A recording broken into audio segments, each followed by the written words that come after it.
Hello বন্ধুরা, আমি চলে এসেছি আবার আজকে একটা নতুন রেসিপি নিয়ে। আজকে আমি করব আলু দিয়ে চিকেনের ঝোল। তার জন্য আমি কী করলাম, তেলটাকে গরম করে নিলাম।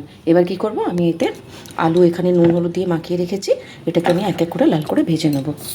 এখানে এক এক করে আলুগুলো দিয়ে দেবো।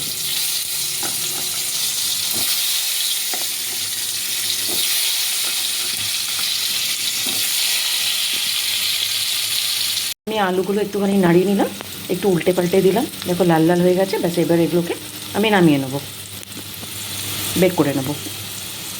এবার আমি ফোড়নে দিয়ে দেবো জিরে, গোটা জিরে, তেজপাতা, দুটো এলাচ, ছোটো এলাচ, দুটো দারচিনি, একটা শুকনো লাল লঙ্কা, একটু পেঁয়াজ আর টমেটো, এগুলো নিয়ে নিয়েছি। এবার আমি একটু ফোড়ন দিয়ে দেবো।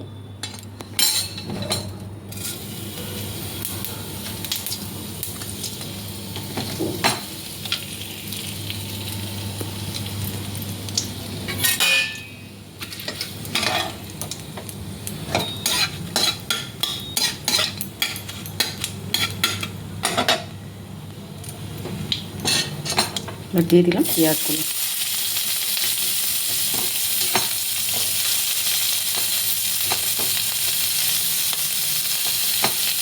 পেঁয়াজগুলো একটু ব্রাউন হওয়া পর্যন্ত লাল করে ভাজবো।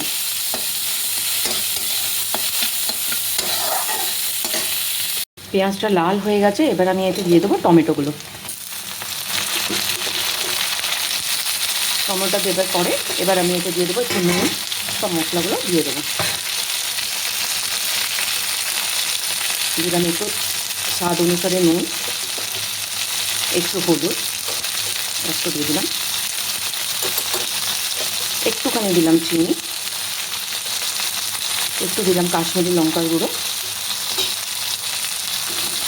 একটু দিলাম ঝালের জন্য আজকে গোলমরিচ গুঁড়ো।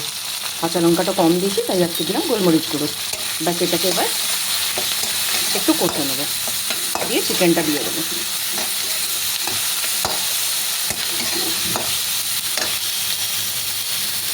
এবার এতে দিয়ে দেবো মাখিয়ে রাখা চিকেনটা, যেটা আমি ফ্রিজে মাখিয়ে রেখেছিলাম মশলা টশলা দিয়ে।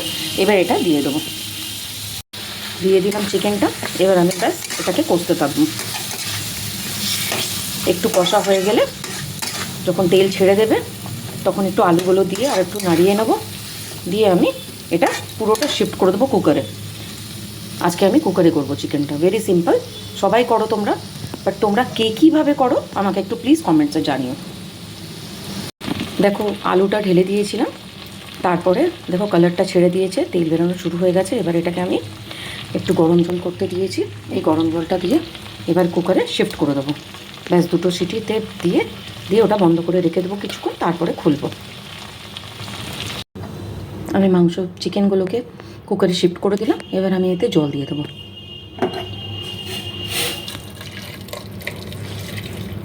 গরম জল। ব্যাস এবার কুকারটা বন্ধ করে দেবো, দিয়ে রেডি আমার চিকেন কারি। দেখো বন্ধুরা, আমার রেডি হয়ে গেল চিকেনের পাতলা ঝোল, লাল লাল ঝোল, আলু দিয়ে, ডুমো ডুমো আলু দিয়ে। ব্যাস রেডি করে নিলাম, সার্ভ করে নিলাম। তোমাদের কেমন লাগলো একটু প্লিজ আমাকে কমেন্টসে জানিও। আর যদি ভালো লাগে তাহলে তোমরা লাইক কমেন্টস শেয়ার করে দিও। টাটা।